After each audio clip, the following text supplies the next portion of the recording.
Assalamualaikum warahmatullahi wabarakatuh. Perkenalkan, nama saya Naswa dengan NIM 2502331201044. Baik, saya di sini akan menjelaskan materi tentang siklus batuan dan jenis-jenis batuan. Halo guys, tahu nggak sih bahwa batuan itu punya siklus? Kalau diibaratkan bayi, ada waktunya batuan itu lahir, tumbuh, berkembang, dan akhirnya mati. Siklus batuan merupakan sebuah proses perputaran di mana material bumi berubah dari satu siklus bentuk ke bentuk lainnya. Siklus ini terjadi karena interaksi antara batuan dengan berbagai faktor seperti perubahan suhu, tekanan, aktivitas vulkanik, erosi, dan pelapukan yang terjadi di permukaan bumi. Faktor tersebut dinamakan faktor eksogen dan perubahan pergerakan lempeng dalam gerak bumi yang dinamakan faktor endogen. Proses perubahan batuan ini membutuhkan waktu hingga ribuan tahun.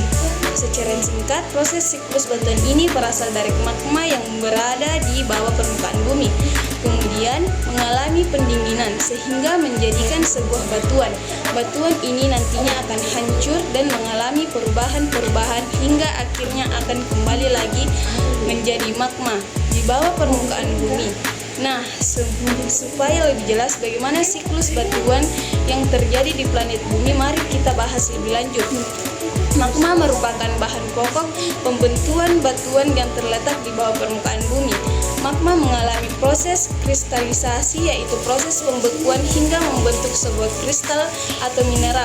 Dari magma yang membentuk ini nantinya akan membentuk sebuah jenis batuan, yaitu batuan beku.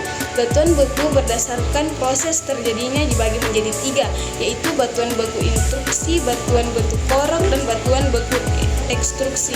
Nah, sebelumnya lebih lanjut, mari kita bahas apa ketiga batuan beku tersebut. Pertama, batuan beku intrusi. Batuan ini terbentuk ketika magma yang panas dan cair naik ke permukaan bumi tetapi tidak mencapai permukaan melainkan mengendap ke dalam kerak bumi. Proses ini terjadi di bawah permukaan di mana magma yang berasal dari kedalaman bumi mendingin dan mengeras secara perlahan.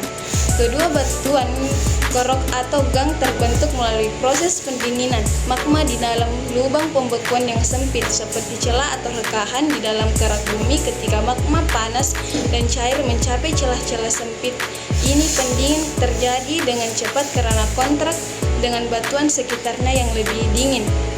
Ketiga, proses terbentuknya batuan ekstrusi. Terbentuknya saat